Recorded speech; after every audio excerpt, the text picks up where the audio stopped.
What's up? I am Machine Gun Kelly, and look, I know Halloween is going to suck this year because there's no trick-or-treating and all that, but I've got a treat. There's a musical podcast that I made with my friends 24K Golden, Ian Dior, and Dana Dentata, and Satan. Well, Satan's not my friend, but Tommy Lee is, and Tommy Lee is playing Satan. But don't just take it from me. Tell him, Satan. Thanks, dude. It feels great to be playing Satan on this podcast. Listen to Halloween in Hell on the iHeartRadio app, Apple Podcasts, or whatever you get your podcasts on. After you listen to today's podcast, here's one to add to your playlist. I'm Christian O'Connell, and I've had this thought for a while. What if you took the world's funniest and most interesting people... Hello, I'm Ricky Gervais. Celeste Barber. Some people call me Beyonce. I'm Russell Brand. ...and asked them to share the stories behind their 3 most treasured items. No doubt about it, the guitar. I think I know the same chords now as I did when I was 14. From iHeartRadio, this is The Stuff of Legends. Add it to your playlist for free. Just search for Stuff of Legends in your podcast app. For the week of Thursday, April 16th, are the fundamental tenets of federalism coming unraveled?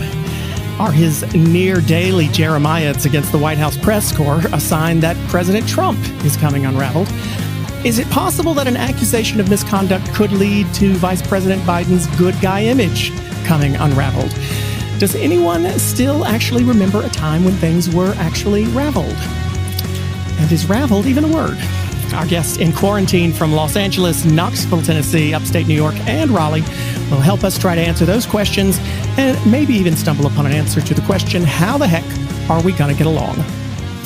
Hey, I'm Clay Aiken, and this is Politicon's How the Heck Are We Gonna Get Along? Our panel this week is incredible as always. Conservative commentator and on-air host at The Daily Wire, Elisha Krauss is with us. Everyone. Executive editor at Above the Law and justice correspondent for The Nation, Elie Mystal is with us. Writer, director, occasional health inspector at Bob's Burgers, and host of the daily political podcast, The Majority Report with Sam Seder. Sam Seder's here. Hi. And 3-time WWE World Champion wrestler known to millions as Kane, but best known now to the citizens of Knox County, Tennessee as Mr. Mayor. Mayor Glenn Jacobs is with us today. Hey, y'all. Hey, I like to y'all. say y'all. Yeah, I like to say y'all. Hey, listen, you're with from East Tennessee. You're with a Southerner here. I'm from North Carolina. I'm not too far away, so I understand that kind of talk. How's everybody doing during the quarantine? What are we in week 4 now? And Are we? All the days work together. It really totally has completely together. Sam, you were talking about how they ship alcohol now. Is that true? Yes, I've found just about every place on the East Coast that will ship alcohol. I can give you a rundown of how long it takes to get to my location. Are they faster than Amazon is now? Well, it depends. I mean, I have a whole relay system that is set up. I've got people on dog sleds and horses that bring it to me. So I could use that information, Sam, because I am on week 5 of quarantine, because I pretty much started self-quarantine once Mike Pence was put in charge of praying away the coronavirus. How are you holding up? What are you doing? Is there anything you're watching, listening to? What are you doing to get you through this quarantine, Elie? Well, for me, I'm a video game guy in normal times, and that is just really heightened during the quarantine. I suggest to everybody, pull out the PlayStation, pull out your Steam account. It's a good way to socialize. I still play with my friends kind of, every weekend. Instead of going out to the bar, we play Destiny or we play even Fortnite, which I hate, but I'll play to get some social interaction. When I want to go out, I play a game called No Man's Sky, and I go fly from planet to planet and immerse myself there. So I have lots of entertainment that keeps me away from watching Tiger King. And other than getting the coronavirus, the only other thing I'm concerned about is protecting myself from Tiger King. Wait, you have still not seen it? I have still not seen it. Oh, how dare you. Elisha, have you? I just have to say, as someone from Oklahoma, no, Joe Exotic does not represent all Okies. Like, we are not like that, okay? So just putting that out there. But listen, if y'all were, I would love you, because that's exactly what my family all looks and acts like. I feel like Joe is very much more Florida man than Oklahoma man, at least based on my time in both of those places. But I would recommend watching Joe Exotic. I actually have a friend whose husband is a defense attorney, and he is gung ho about working on his like case. And I told him he needs to turn it into a podcast. Because what he needs to do is take on Carol's case, because Carol's going to get indicted for having her husband. All right, spoiler alert! Spoiler alert! Oh, Sam, you're representing her. Sorry. Yes, sorry. I have not had time to watch. I'm actually like busier than I've ever been. I've got to do my show 5 days a week, and I do a morning show as well, and then. I'm sequestered with my kids, and so I don't have a babysitter. So I've got to, and now they're doing homeschooling. So I'm exhausted, and I guess I'm just leaning very heavily, like we said at the beginning of this, on bourbon, mostly bourbon. Parenting is hard. I've been drinking far too much, and I have also I'm a natural extrovert. I'm sure a lot of us are. Like, we're in politics and media, so we have to be, right. But I haven't realized that I need my mommy time, my alone time, and I need to figure out how to do that. But I've been baking a lot, and I'm pleasantly surprised at all the tasty things I've been making. So if you guys want some kumquat marmalade or anything from the Krauss house, let me know and I'll ship it to you. We might kumquat marmalade. I don't know about, but I might take you up on some food, because I'm putting out of business. Is it fermented? Because I could be in on that. Mr. Mayor, I'm sure you are somewhat busy taking care of your constituents, but have you had time to watch or do anything to relax or try to unwind or decompress from what you're having to deal with day to day? I've been digging through my attic looking for relics. I found the Bill of Rights. We don't seem to follow that anymore, so that was a good find for me.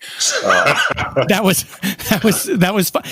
So are you saying you're cleaning the attic, or are you going to look for? I was just going through it. I was thinking of things that are no longer used in our society, and I came across the Bill of Rights, and I was like, "Wow, we used to have this thing, and we don't." Bill of Rights just sitting in your attic. Yeah. Which one do you think we're ignoring the most right now? Which one of them? Because I think some folks would argue that maybe the 11th or the 10th. Well, no, but that's not part of the Bill of Rights.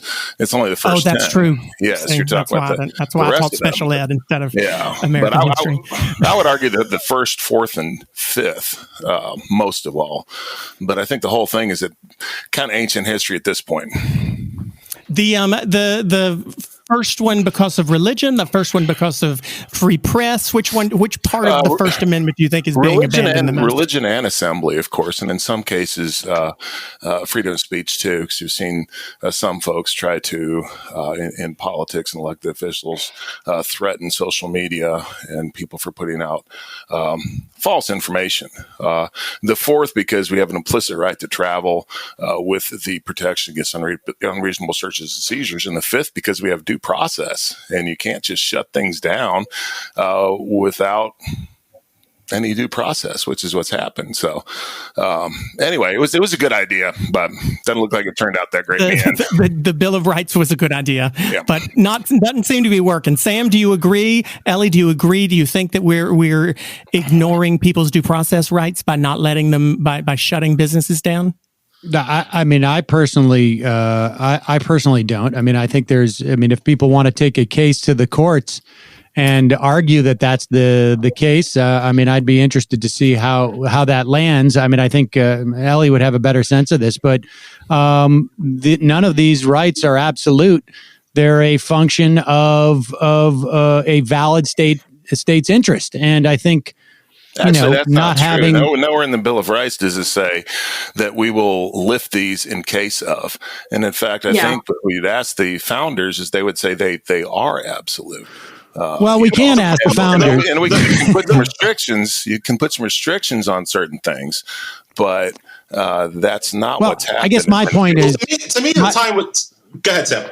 Well, let me just say that you can have your conversation with the founders. I'll have my conversation with the founders, and it's really just our own, because the founders are not here. So I think there's a long precedent for the states abridging. I guess it comes to the point of a long history of the courts abridging these rights. Well, yeah, the courts have abridged everything over time, unfortunately. Well, let's let Elie get in here. I want to get Elie in here because he's got this new justice correspondent title. Elie, give your opinion and then tell me if you think that there's a specific amendment within those first 10 that's being abridged more nowadays.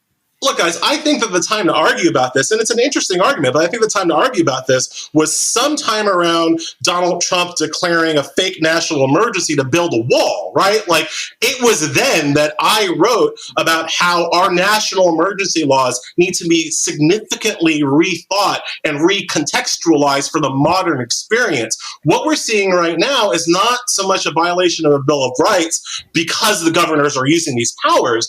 If you agree that the governor should have these powers in the first place, and that's being done by statute. That's been done by statute in 50 different states, and the time for arguing about that is probably not in a crisis, but when people are in a better frame of mind to make statutory change. You have to admit, though, that part of the reason why people are talking about this now and why the general public is talking and concerned about this now is because we are in a once every, 150 year pandemic and a international crisis. Like, my dad was flying on 9/11 when I was 14 years old. That was probably one of the most horrific things that had happened, and it was the most horrific thing that I had experienced, and loved people that, sacrificed and died thereafter in Iraq and Afghanistan. Like, that was a big momentous occasion in my upbringing, right? My kids are going to look back on this. Y'all's kids are going to look back on this. And this is going to be a huge event in all of history, not just American history. And I think that, yes, you could argue, we should have talked about this back when President Trump said we wanted to build a wall, or President Obama did X, Y, and Z and was droning U.S. citizens from the sky, or et cetera, et cetera. But the reason we're talking about it now is because our economy is dying. We are dealing with a pandemic that we do not have all of the facts about. And everyone is concerned that if they go out, they're going to bring something back to grandma and grandma's going to end up dying. And people are saying, but where does the line end? Like, where does it start and where does it end? And where's the transparency? And we need to be having this conversation now. So I get what you're saying, but we need to be having the conversation all of the time. And that's the beauty of the United States, is that we can do that.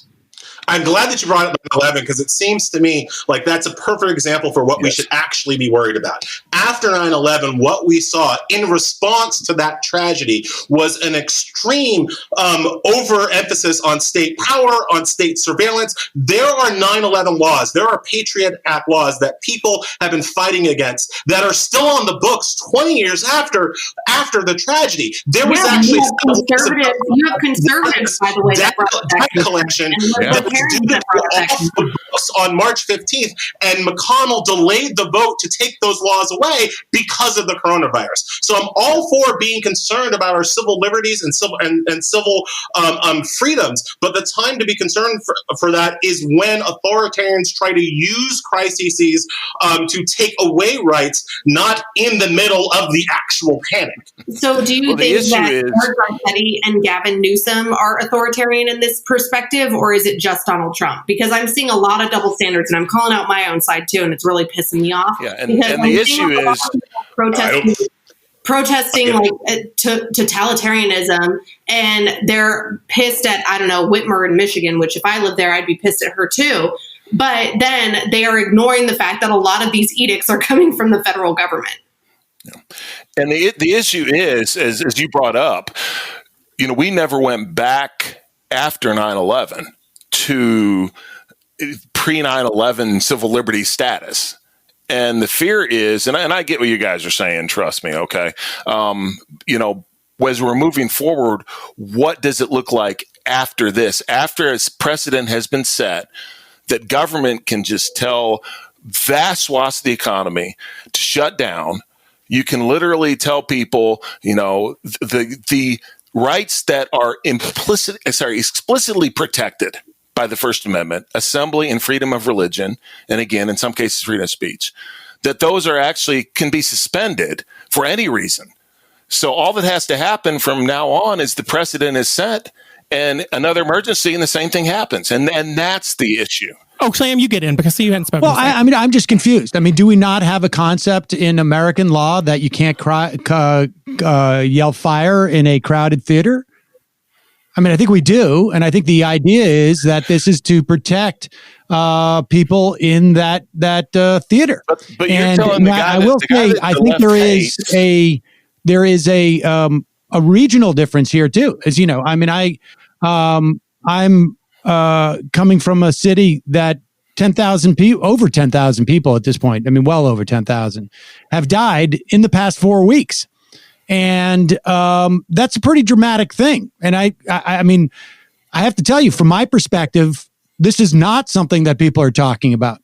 I have not really heard much from anybody, in the region in which I live. And now I'm up in a place that's fairly rural, where people are complaining about this because they see the implications of this firsthand. And I think that I think your disposition on this would change, and it may, when you start to see the impact of the wanting to do the things that you want to do, that frankly, even if you take the most libertarian perspective on this, that your rights end at my nose, your right to punch ends at my nose. The fact of the matter is, when you go out and engage in these things, you're punching me in the face, and it may be fatal. I want to see I just want to make sure I'm clear on something, because I don't know if I'm understanding you right, Glenn. You said that it's because it's the first time I've heard this argument. Are you making the case that people's First Amendment rights are being abridged because they are not being allowed to peaceably assemble, as the First Amendment says that we can, and therefore we're being told we can't go to restaurants or do groups of more than 50 people? No, yes. I mean, is that what you're saying? What is it that you're using in the First Amendment for assembly? Well, for instance, just in North Carolina, there was a case where there was a protester, and they were told that their First Amendment right to protest by the police was suspended. And then also, what was this case? It was just in the news. I'm sorry, it was just in the news. And I don't know the exact case. My apologies for that. But yes, we do have a right to assemble. And when we prohibit that for any reason, now we can encourage people not to, we can tell people not to, we can do everything. But when you start mandating that becomes an issue.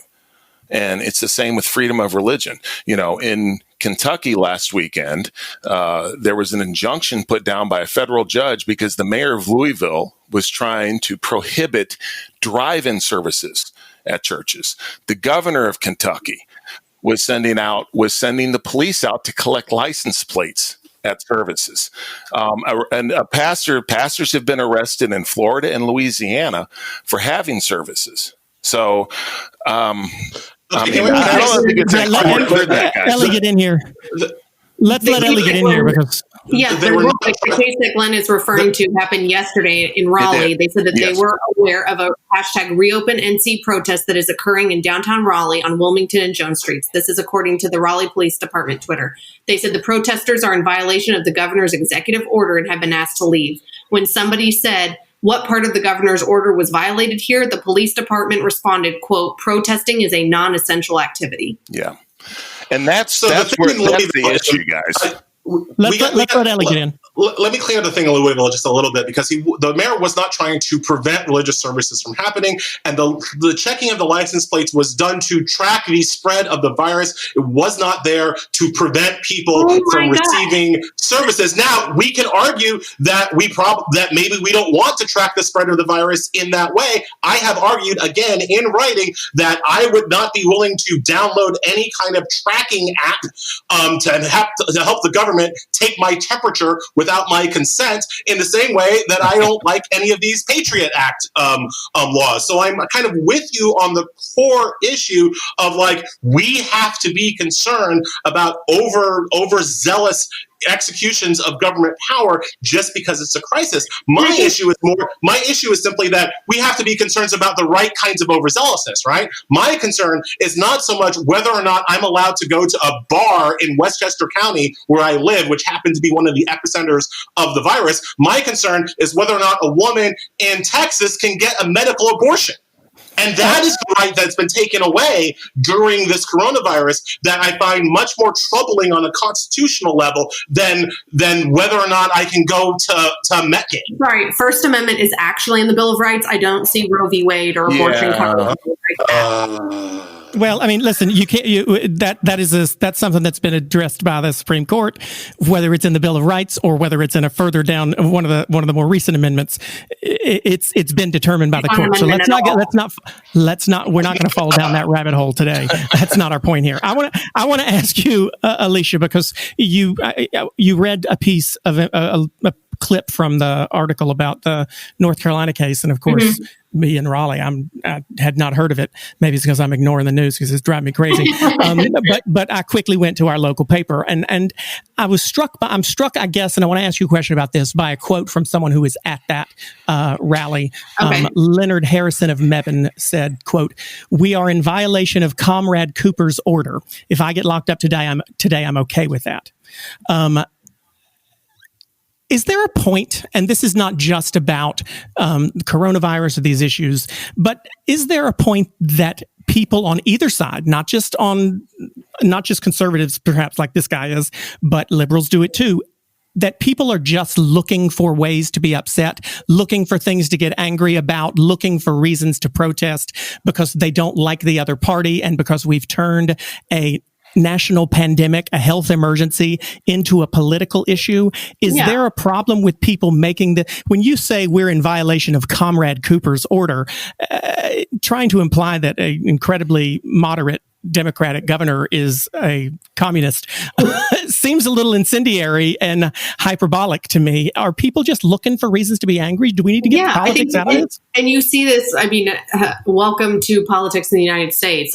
Seriously, and in so many ways, everything's reminding me. 2020 is unfortunately, I think, a political repeat of 2016, where I guess you could argue that we have an international entity that is evil, that is really interfering with our media and our social media and our election and deliberately trying to spread lies about what is happening, on top of the fact that now you added a pandemic to this. Of course, you're going to have people, the 4 people we can even agree on this podcast, like there are going to be things where Trump bad, big orange guy bad, and then there's going to be other people that are using that as an opportunity to bash the Democratic Party, like in North Carolina or, in Michigan or here in California, for example.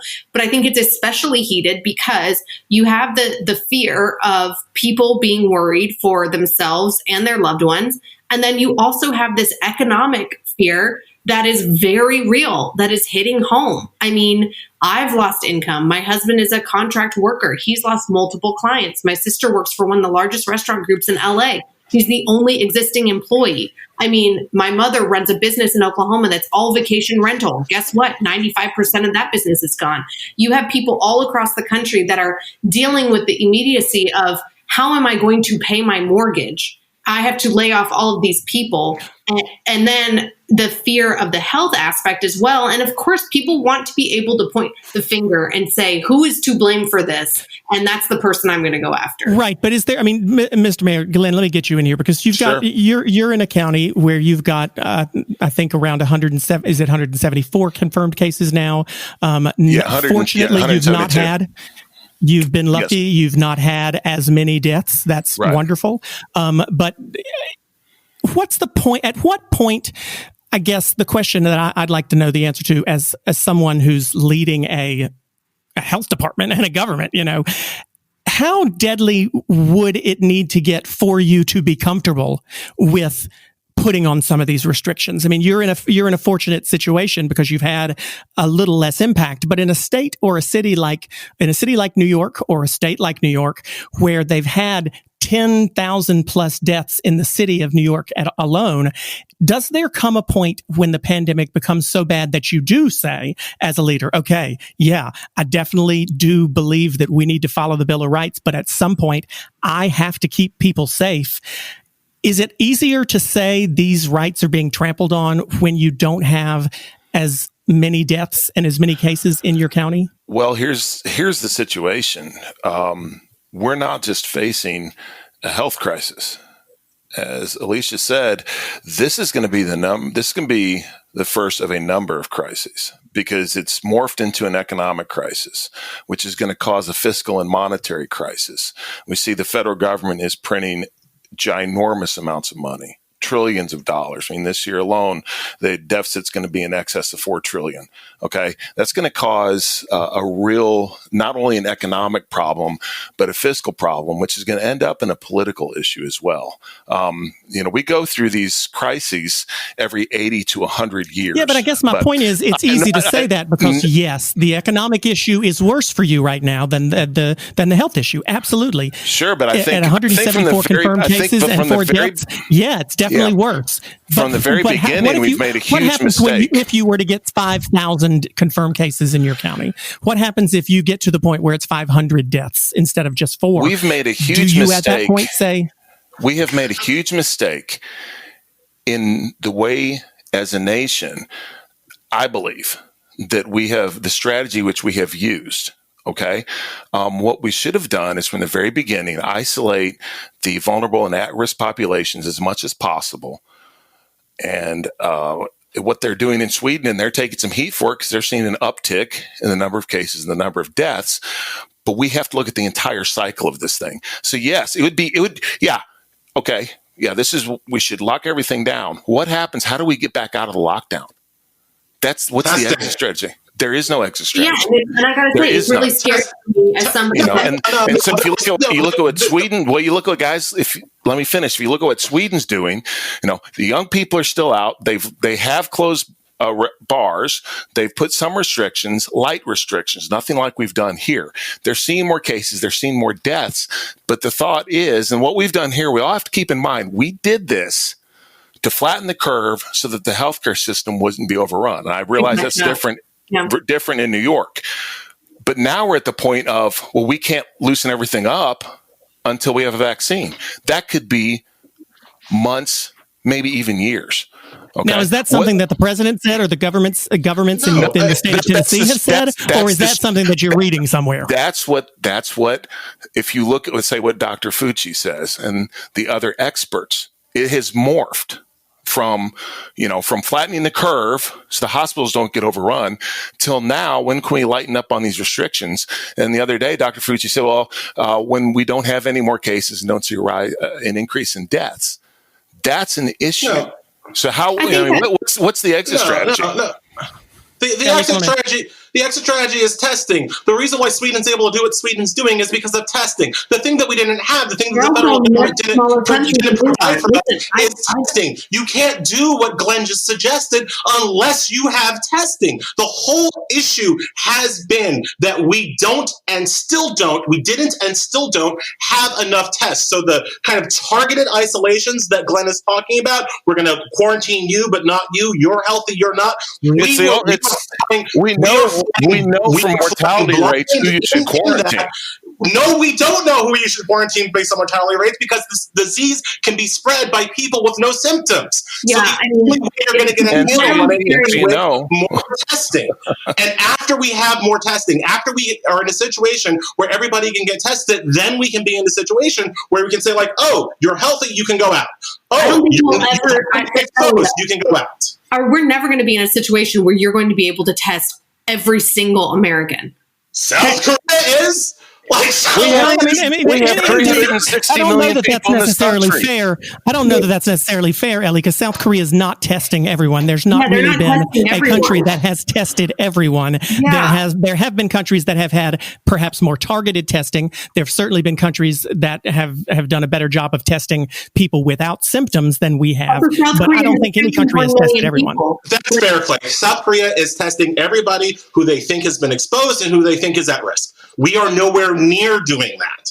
And we won't be able to get out of this economic shutdown. And so like, here's the other thing, right? Like, if you, like Glenn, like Elisha, are really concerned about the economic aspect of this, and want to get away from these, okay? I'm very concerned about all of it, and I'm kind of sick and tired of people. Elie, God bless you, Elie. You got to let Elisha get in here some, because Elie, just so you know, I'm very concerned. Please don't just pretend that I'm concerned only about the economic outcome here. I live with two do people that are immune suppressed and at risk, okay? I'm concerned about all of it. And I am sick and tired of people saying, well, either you care about the economy and you care about people's jobs and suicide rates and depression and violence that's increasing and in homes, blah, blah, or you care about this. Like, I care about all of it. And I also am soaking in all of this data from all over the world. And there is no country, in my opinion, that we should be duplicating or mimicking, because there's no country like ours. Like you mentioned, South Korea, they have 51 million citizens.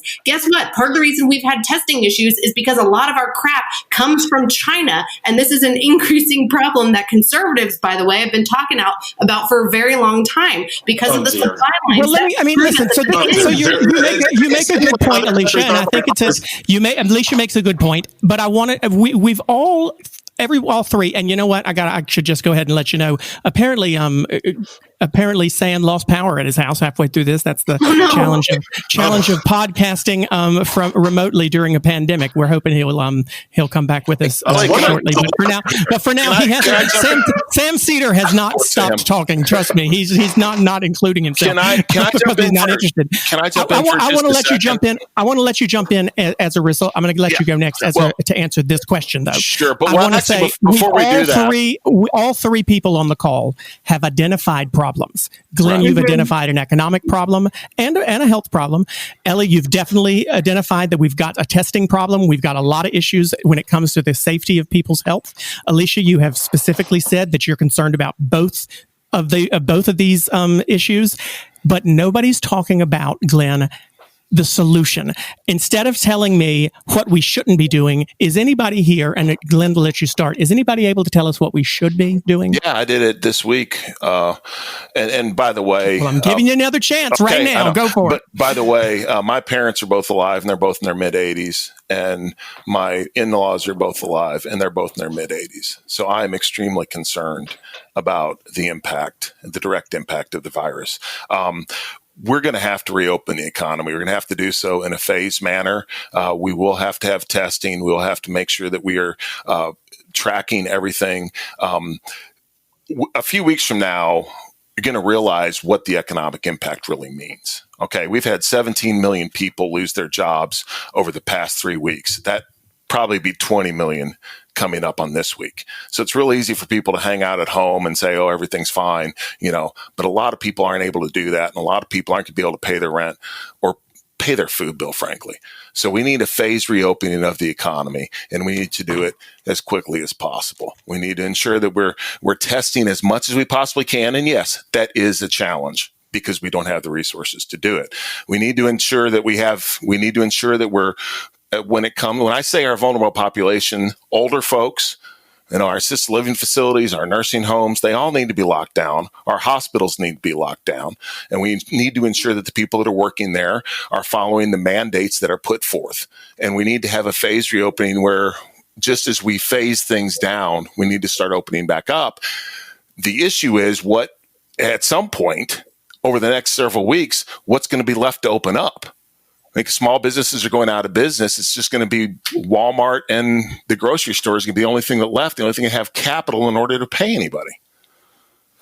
So my question for you, Elisha, and this is, we all know that mayors do the make the hard decisions and really do. Politics is local, and the stuff that affects people's lives is at a local level. So Mr. Mayor, mad respect for the hard work that you have to do and the decisions you have to make. Appreciate that. But I have the question. But I want to ask Elisha this question, and then anybody can jump in.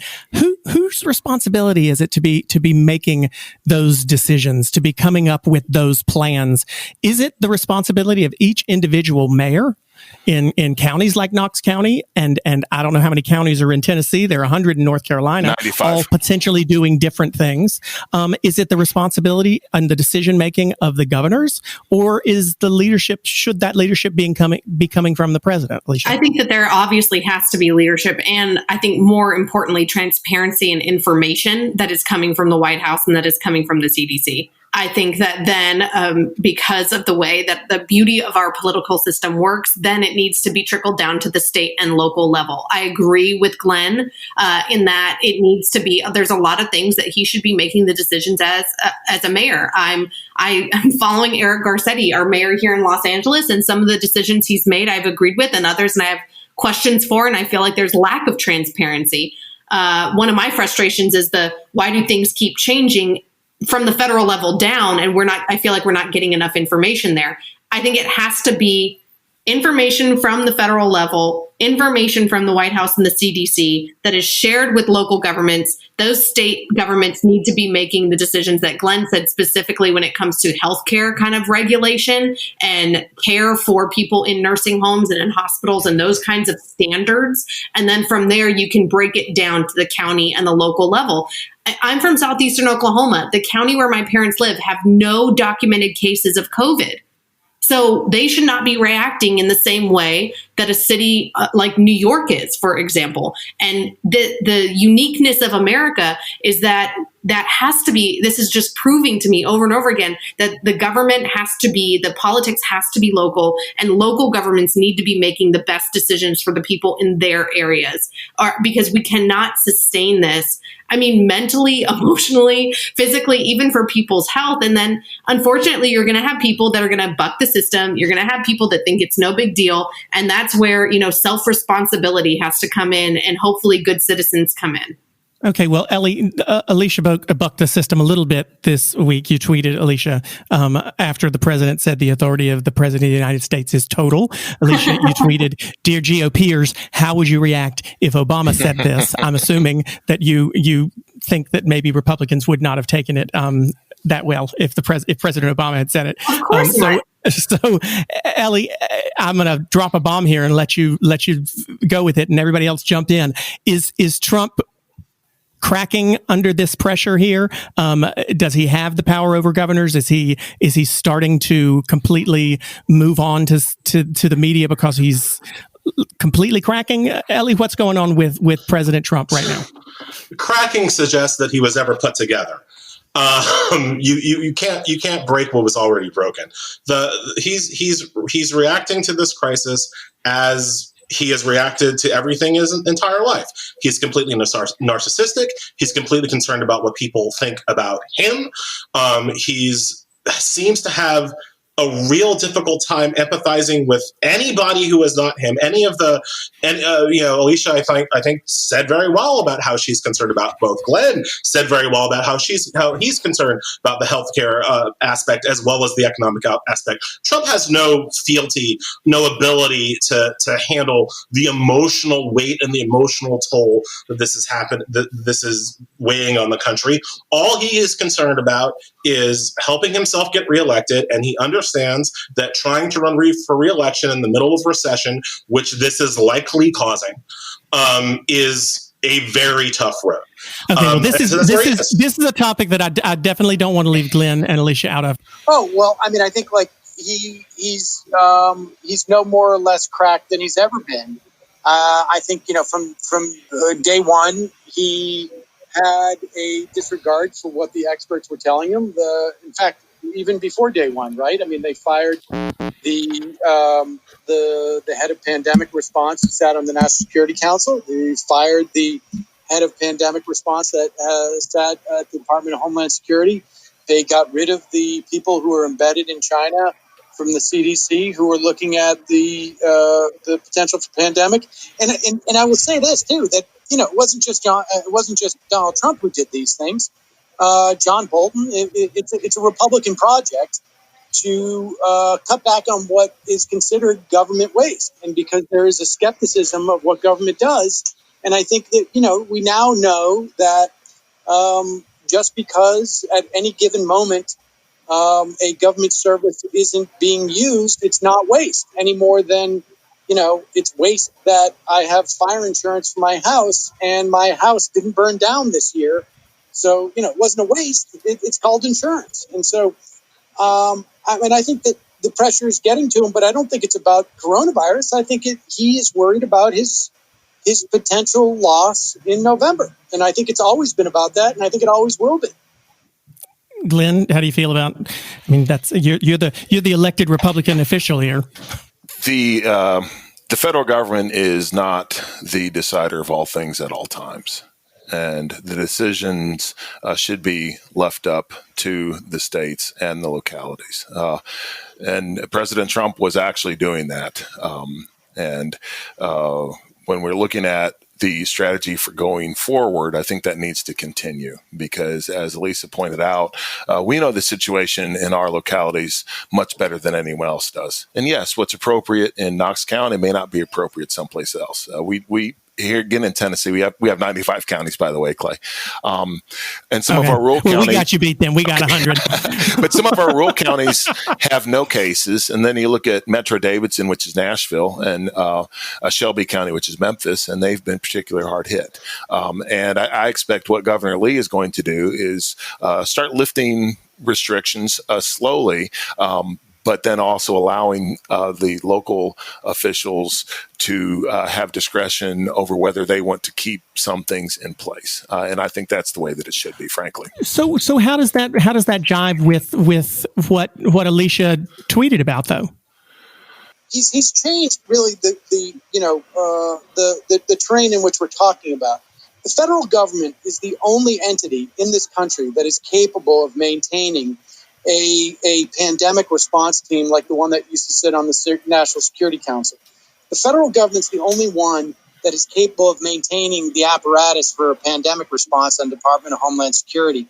I mean, it may be the case that in certain cities in Tennessee, they may not want to issue a stay-at-home order, but the fact is that they're relying on federal money, and they are relying, and the federal government is the only institution and the only entity that has the ability to say, hey, we need personal protection equipment in various parts around the country.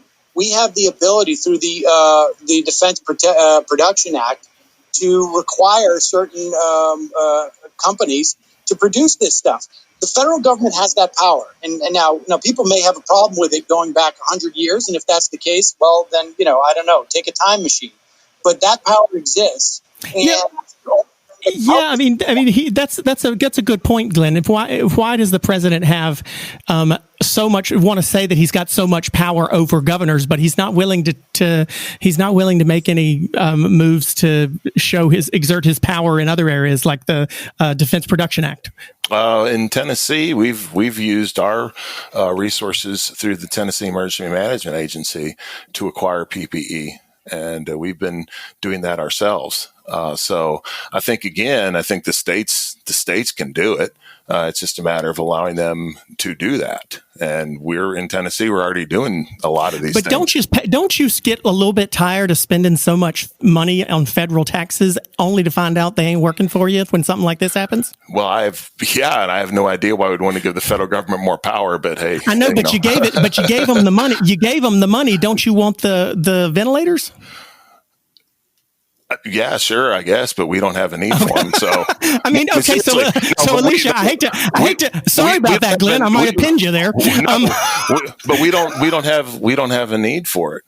We're currently you don't have a need for it, but it does. Yes. But that doesn't necessarily discount the fact that New York gave them money too, and they do need them. I mean, Elisha, give me the argument. The state can work with the feds. That's fine. But as far as saying that the federal government holds the final decision on a lot of these things, I don't think that's the case.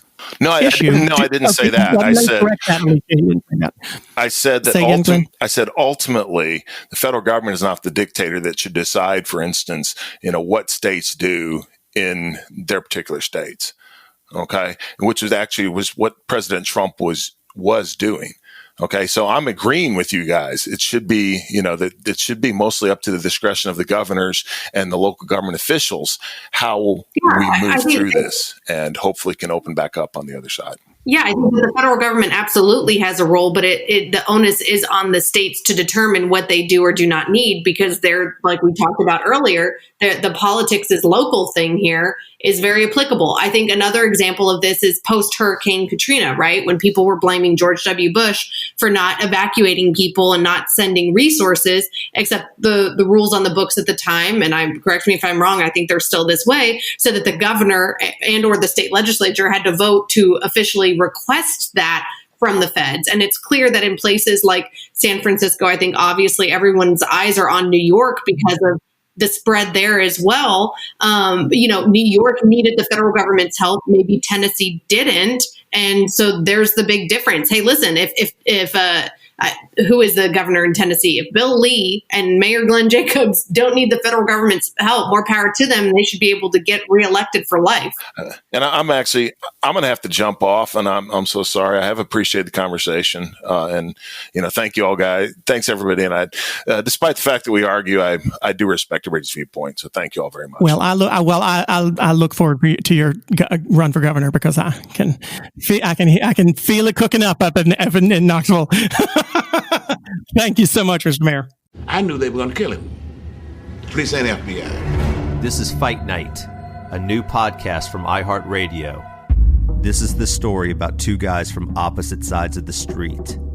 A hustler blamed for robbing the most dangerous gangsters in the country.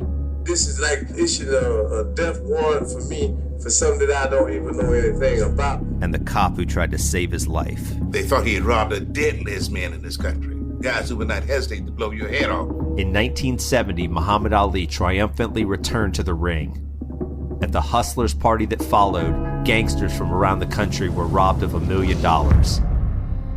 This story from Atlanta, Georgia, has been reported for 50 years.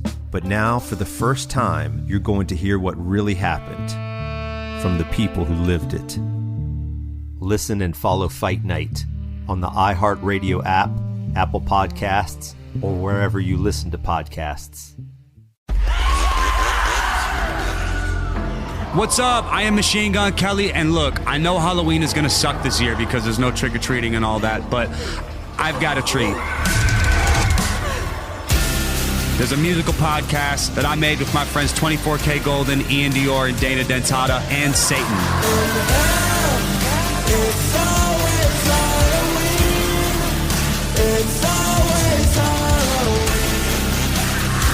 Well, Satan's not my friend, but Tommy Lee is, and Tommy Lee is playing Satan. But don't just take it from me. Tell him, Satan. Thanks, dude. It feels great to be playing Satan on this podcast. This Halloween, listen to Halloween in Hell on the iHeartRadio app, Apple Podcasts, or whatever you get your podcasts on. Soundtracks available on Spotify or wherever you stream your music. But I mean, everybody's got a podcast these days. But what would I know? I'm Satan, for God's sakes. Don't even get me started. Okay, so I want to change. Topics here, because we could certainly listen every week. We can talk about President Trump and definitely get people heated about that. But there's been a little bit of new news in the press this past week about President Biden, perhaps. Well, not perhaps, but being accused specifically by a former staffer of unwanted sexual conduct on another podcast, a lady named Tara Reid. She spoke out and accused Vice President Biden, then Senator Biden, of some pretty graphic assault, I would say. Elisha, just straight up, do you believe these accusations to be true? I think that there's obviously been a lot of joking and memes about how touchy-feely creepy Uncle Joe can get. I think I actually have a tendency, I think, of all the Democrats, I'm glad he's the one that became the nominee, because I think that he's the least likely to totally screw up the country on the Democratic side. Obviously, I admire Meghan McCain and watch her from afar, and she's a big fan of his as well. But I think that there's more evidence and more corroboration now against the Democratic nominee for president than there ever was against Justice Kavanaugh. And I think that's... Do you think there's more corroboration? Is that true that there's more corroboration? The people who said she told them. She has friends that have come out and said that she told them at the time. But not on the record. Those folks that the New York Times spoke to were not willing to go on the record. Compared to Justice Kavanaugh's accuser, who, when people were contacted, said, no, people were pressing me to say that this happened and it never happened. Not under oath. Not even. I mean, that's just not. That's. Okay. Okay. You giving up that easily, Elie? What's going on? There's no way I'm going to litigate the Kavanaugh credible attempted rape allegations on this show. What I will say is that I am disappointed that we are in a situation where the two men who could legitimately be president of the United States do not have my trust when it comes to their past behavior with women. I am not trying to make a... And Elie, that's why I didn't vote for Trump in 2016. That was a big... I said I can't look at my daughters and say, hey, I voted for this guy when all of that crap came out against him in 2016. And I think this is the problem for the Democrats, since y'all tend to claim to be, the high road takers when it comes to this issue. So, Elie, you believe this? Elie, you believe Tara Reade and her story? My instinct is to believe women.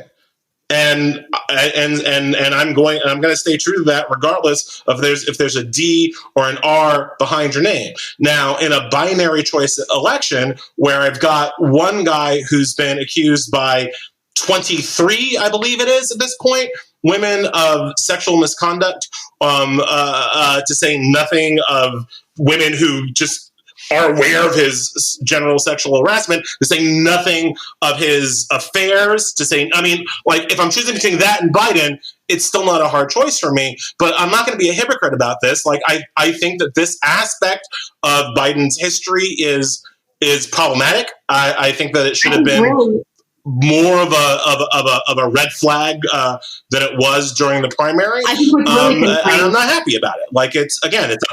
It's a binary choice election, and so I'm going to make my binary choice. But this isn't great. I mean, Sam is. I want to get Sam in here. Your thoughts on the Tara Reade issue? Is she a victim? I mean, some people are saying it's fake news. Some people are saying that she's a asset of either the Russians or asset of the Bernie Bros or the Elizabeth Warren supporters who wanted to hurt Joe Biden. Elie makes a point. If you're a Democrat and and so does Elisha. If you're a Democrat and you're going to say we trust the women, then you're sort of forced in a way to trust this accusation also. But there's also not been a pattern of that sort of abuse from Vice President Biden, or at least no evidence of a pattern of that. And that's a pretty aggressive sexual assault for someone to commit against a woman and then not have ever done it before or since. Yeah, I take it seriously. There were two things in the. I listened to the Katie Halper interview, and there was a story that The Intercept wrote about maybe 2 weeks ago. I take it seriously. I think the New York Times, certainly if there was another accusation that came out that was consistent with, sort of the seriousness of Reade's, I would become far more convinced. But I take it seriously, and we'll obviously never be in a position to know. But she filed a criminal complaint, and you can't do that. It's illegal to do that unless you're serious about that complaint. And I imagine that the police are gonna speak to the friend that she supposedly told contemporaneously, and the other friend that she supposedly told in 2008. I think there's other aspects of that story in the Times that I find problematic. The question is whether it's going to implicate my vote. I mean, like Elie says, in the worst case scenario, I have a choice between two men, one who has an extensive record of sexual assault, and another one who has a record of sexual assault. If it turns out that Tara Reade's accusations have merit, and there's the baseline. That's why I don't think it's. I think that it's really to me. I'm not a fan, even if it's mainstream media or leftist media like the New York Times kowtowing, or this also happened. Of course, we know that the National Examiner would just do whatever Donald Trump wanted. I'm not a fan of any media entity changing their story because a campaign or a candidate put pressure on them to do so. And I think that the New York Times should totally be ashamed for what they did and how they changed that. I think the executive editor explained in an interview with their media columnist today the motivation behind that. I'm not going to speak too much on it because I don't have it in front of me, but that was some pressure that they got from the Biden campaign. They did succumb to that pressure. They did make a change in the story. They did get a lot of pushback on it, and I think they explained themselves, or at least the executive editor did. Elie, I want to go back real quick to one of the things that you said. You said, I'm inclined to trust women. As you know, I think we all understand we need to, because this Me Too movement has shown that. But Chris Matthews got fired maybe for several things, but he lost his job. He might not have gotten fired. He got pushed out, whatever you want to call it, a few weeks ago. And one of the catalysts for that was a interview that he did with Elizabeth Warren, where she had pressed Mayor Mike Bloomberg on some accusations and allegations that were made against him. And Chris Matthews asked, why would he lie? Why would Mike Bloomberg lie? I mean, I'm showing my bias here. Obviously, we know why he'd lie. He'd lie if he didn't want to get in trouble or get caught. But I thought it was really fascinating and interesting that Chris Matthews was the one who got in trouble more for that, simply because he deigned to ask the question, could the woman have been lying? Is it now, Elie, completely off limits for people to ask that question? If a woman were to come out tomorrow, regardless of her motivation, and make the claim that Vice President Biden assaulted her in 2006 somewhere, would we then are we at a point where we are now required to believe women when they make accusations, no matter what? No. Am I going to get fired from my job for even asking you that question? No, I don't think so. And I think there's more subtlety both to the Chris Matthews situation and to the place we live in, where we are in the world right now, than both sides rhetoric kind of plays to. I think there's a nuanced kind of issue going on as we are trying to kind of grow up as a society and deal with this problem. Chris Matthews didn't get fired or pushed out because he asked the question. Chris Matthews, the problem there was the sheer incredulity that he evinced at the mere notion that this woman could be telling the truth, right? That's what got him into trouble, not simply asking in a good journalist way, well, let's weigh up the pros and cons and figure out if Bloomberg is credible or not on this issue, right? I think that there are lots of situations that one can imagine where a woman would present as not credible. Sam brought up, does the alleged predator have a history of this? Is this not just the first time, but the second or third, fifth or eighth?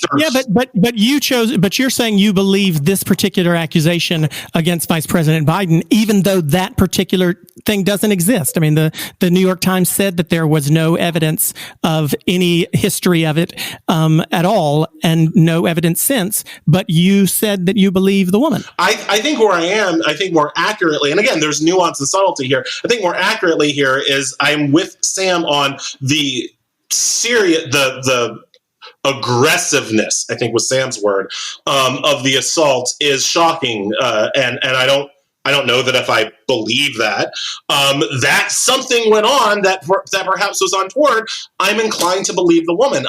When I say believe women, I think when people say believe women, what they mean is all else being equal, right? With no hard evidence one way or the other, it would be better for society if we shifted our yes, it would, because listen, I'm gonna get in trouble, I'm sure, for asking the question, and I want to get Elisha in here, but would it? Because I mean, there's certainly an argument to be had that in a different, politics, you decide to get into politics, you're open game for this. But what she has accused Vice President Biden of, this is not a sexual advance. This is not a uncomfortable touching. She accused him of sticking his hand up her skirt and inserting his fingers into her vagina in the hallway of a Senate office building. It's a fair that is a rape. It is a horrible sexual assault. It is. The details are one of the reasons I think that, and so it's better. But Clay, it's a fair question. But yes, I'm gonna die on that hill of saying it would be better for society if we shifted our focus from reflexively believing that women are liars, from reflexively believing that men could possibly do this, to a standard where if a person is going to go through what will be the media firestorm of accusing a prominent, famous, powerful man of a sexual assault, my inclination is that something actually happened there, that people are not making this up. Alicia, is that fair? If you're willing to go through that sort of media firestorm, there's no other motivation for that at all, and therefore we should believe the woman? No, because it sounds like Christine Blasey Ford was willing to go through quite a bit. Anita Hill was willing to go through quite a bit. There were a lot of, and I think that even you've seen with, I don't know, the Covington boys or other examples. I could think of maybe some on the left if I had a second to Google, where people were thrust into a media firestorm that they didn't even anticipate or expect. And even you have people that sign up for something and they don't understand the severity and the ramifications of what that they're going to end up going through. And I think that we see this time and time again, especially in the media world that we live in today. I think I understand the points, and being a woman who has been assaulted and had to go through the scrutiny of filing the police report and picking an asshole out of a lineup, it is difficult. It is hard to come forward. And that wasn't even a public facing thing or a public facing person. But yeah, women lie too. Women are not perfect, and women can have political or personal or financial or other types of motivations. And it really just bothers me as a society as a whole. If you're like, hey, a woman said that this happened, so yes, it must be totally true, without giving somebody else the benefit of the doubt or the ability for them to share their side of the story. Listen, I'm inclined to wonder if this did happen simply because the campaign tried so hard to shut it down. That to me is very shady. If, transparency. Did they try to shut it down, or did they try to change the wording? Because I believe that they came out and pretty specifically denied it. It wasn't a shutdown; it was a response. So responding to something responding to something is not shutting it down. Listen, I'd have to go back and re-listen to the editors. I'm stuck at home with my 3 children under the age of 6, so I tend not to listen to sexual assault allegations on podcasts. Probably good idea. But I'd have to go back and listen to what exactly the editor of the New York Times said the pressure was from the campaign. But a lawyer once told me, if you always tell the truth, you never have to remember what you said. And I think I believe the change that they were looking for. That if you're always a gentleman, then you're not going to have to, end up requesting that a story be changed or wording be changed for something. If you deny it, and then you can have the proof to back it up. I want to give Sam the last word on this, and I'll get to you in a second, Sam, but I want to just clarify. I believe the change that they asked was that there was a sentence that specifically said that there had been no accusations of wrongdoing other than some touching and hugging. And I think the campaign believed that implied that touching and hugging was allegations of wrongdoing. And they didn't believe that the wording of that sentence was fair, that those allegations of touching and hugging were not actually allegations of wrongdoing. So they asked that sentence be changed, and the New York Times gave in and agreed to change that. But Sam, I want to give you the last word on this. Well, I mean, I was more or less going to say the same thing. Like, I'm not a huge fan of Joe Biden's. I mean, maybe there was double-digit numbers of people in the primary that I would have preferred than Joe Biden. So, I have to sort of check myself in terms of how much of this is motivated reasoning. But, yeah, I think it was a little bit unfair the way that they characterized that. They said there's been no other allegations of sexual assault except for him essentially getting into people's private, space. And he's definitely sort of like in other people's space in that way. I mean, look, we're never going to know the answer on this. And I think the reporting from the New York Times, there's a couple of red flags there for me, frankly. Like, why was she immediately or suddenly removed from having her role as overseeing the interns? And nobody has answered that question. And it was sort of a bizarre thing to have her removed from. The intern said there was no issue. So it was obviously they the people in that office got concerned about her for some reason, and no one's addressed that. But I think, look, we're not going to know the answer to this. That's just the bottom line. And even if I am inclined to believe that something went down that was at the very least inappropriate and perhaps reached the level of sexual assault, as a political matter, when I look at it as a political analysis, I don't think it's going to make a difference in the context of the election. I'm not saying it shouldn't. I'm not sure how it could manifest itself. I mean, I guess somebody could stay home and not vote for president at all. But I just don't think it's going to have the implications on the election at this point that maybe in a different era, in a different context, it should. And I think as well, we all know that my colleague and friend Ben Shapiro talks about this a lot, like or dislike Donald Trump. A lot of this stuff with him is kind of baked into the cake, so to speak. Whereas with Joe Biden, this necessarily isn't, right? Like, this coming out is very serious and should, and I hope is looked into and is completely addressed, and we are able to find out the truth. I am a type of person, I want justice to be served no matter who the guy or sometimes even the gal is here. But I think that for the Joe Biden thing, it's very shocking because it's not as if he has a record of, being on tape talking about inappropriate things with women and how they'll do anything for you and where you can smack them and put your hands, right? So I think it's shocking in that way, in that maybe it would be more negatively effective against his campaign if we weren't in this crazy world of a pandemic and a failing economy. If this were just a regular election cycle, I think that you would see this creating more waves for Joe Biden. And you would have the people saying, but Donald Trump, and I'm just saying, not that I agree with it, but the but Donald Trump part is just kind of baked into who he is. And voters have kind of taken that with a grain of salt. I want to move on to our quick fire round. We let our listeners send in questions all week long for our panelists, and we throw some that don't necessarily have anything to do with the topics we've talked about tonight. Throw some at each one of them for a quick fire round.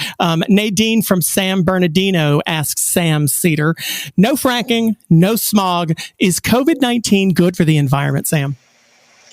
Well, I mean, COVID-19, I think one of the side effects, this is not the way I would choose to deal with it, but, I have friends in LA who said that they've never seen the sky so blue. I mean, the fact of the matter is that based upon the way that we rely on carbon energy in the context of a recession or, stalled economic activity, we end up, extending our shelf life on this planet. But there are much better ways to do it, in much more preferable ways, certainly, than having a pandemic or any type of economic recession. We can fund renewable energy sources and achieve both growth and economic activity and a better environment, and hopefully staving off or mitigating some of the impacts of climate change.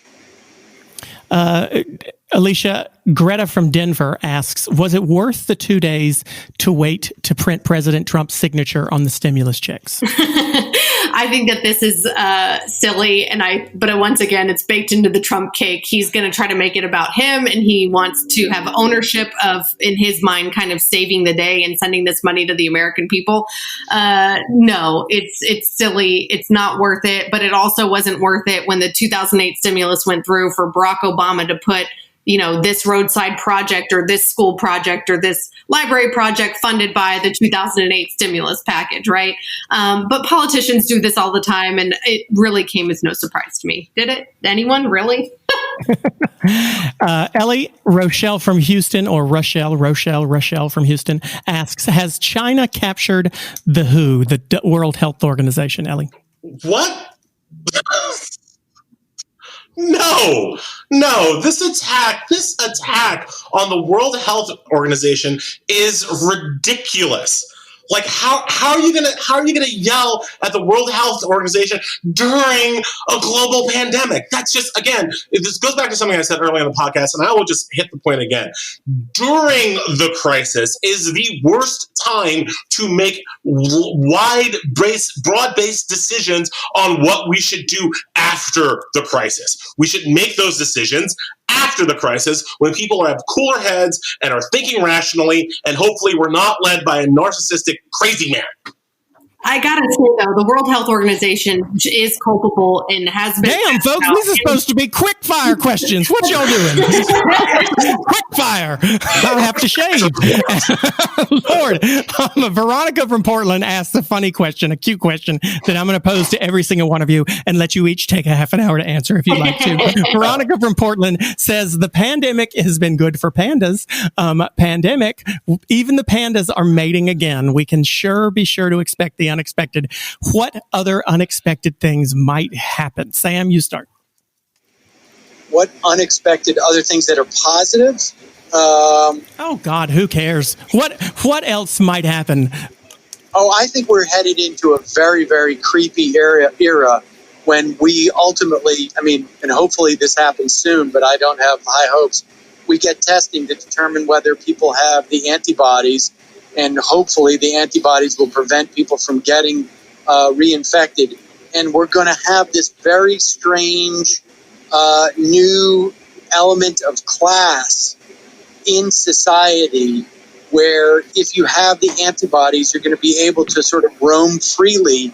And if you don't, you're going to be constrained to home. And it's going to be really super, as creepy as things are now.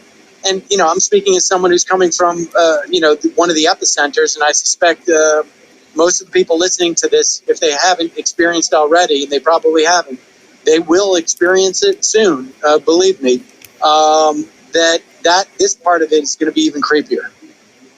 Ladies and gentlemen, this is why we have a comedian like Sam Seder on the show, to really lighten things up for us. Yeah, exactly. We appreciate that. Appreciate that. Elisha, what unexpected things are you expecting? So I'm kind of a hippie when it comes to childbearing and birth, and I am seeing an influx of interest in home births. And so I think that that's really fascinating. And I think that in a lot of ways, the good thing that has come out of this is a lack of bureaucracy and some dumb regulations that people are realizing were dumb regulations going away. Telehealth should be a thing that is more applicable and giving people better access to medical care in that way, right?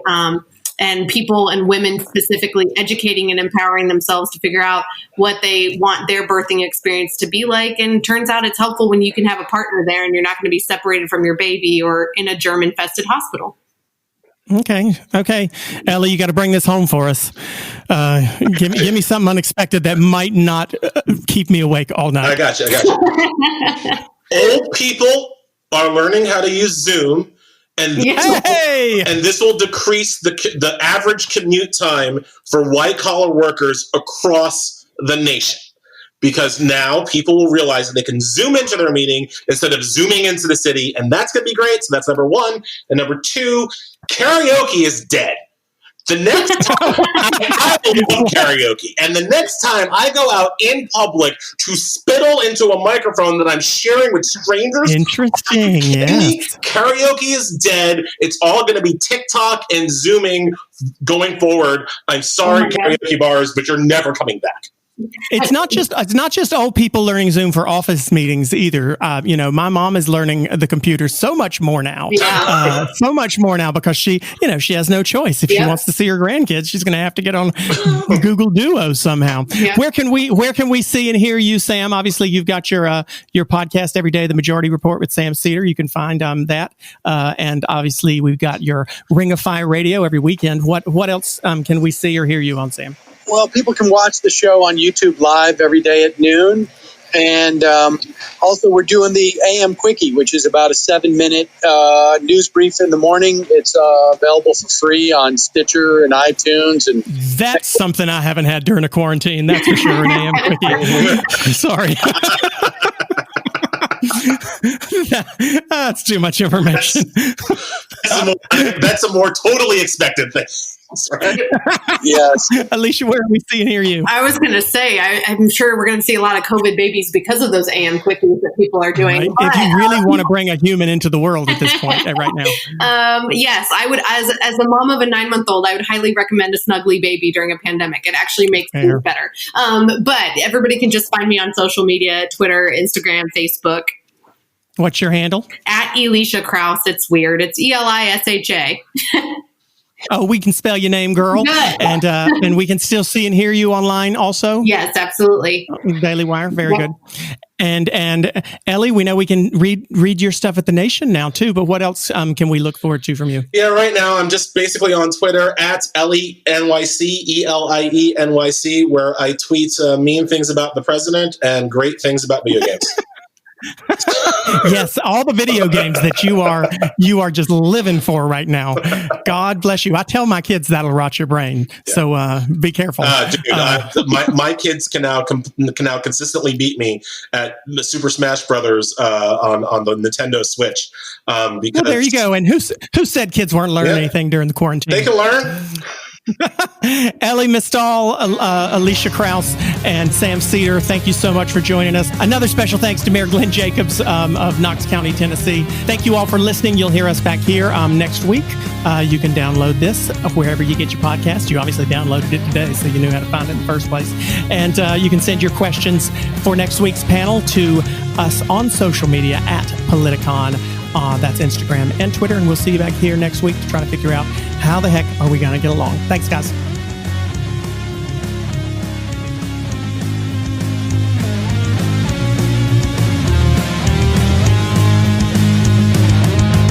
What's up? I am Machine Gun Kelly, and look, I know Halloween is going to suck this year because there's no trick-or-treating and all that, but I've got a treat. There's a musical podcast that I made with my friends 24K Golden, Ian Dior, and Dana Dentata, and Satan. Well, Satan's not my friend, but Tommy Lee is, and Tommy Lee is playing Satan. But don't just take it from me. Tell him, Satan. Thanks, dude. It feels great to be playing Satan on this podcast. Listen to Halloween in Hell on the iHeartRadio app, Apple Podcasts, or whatever you get your podcasts on. 13 Days of Halloween.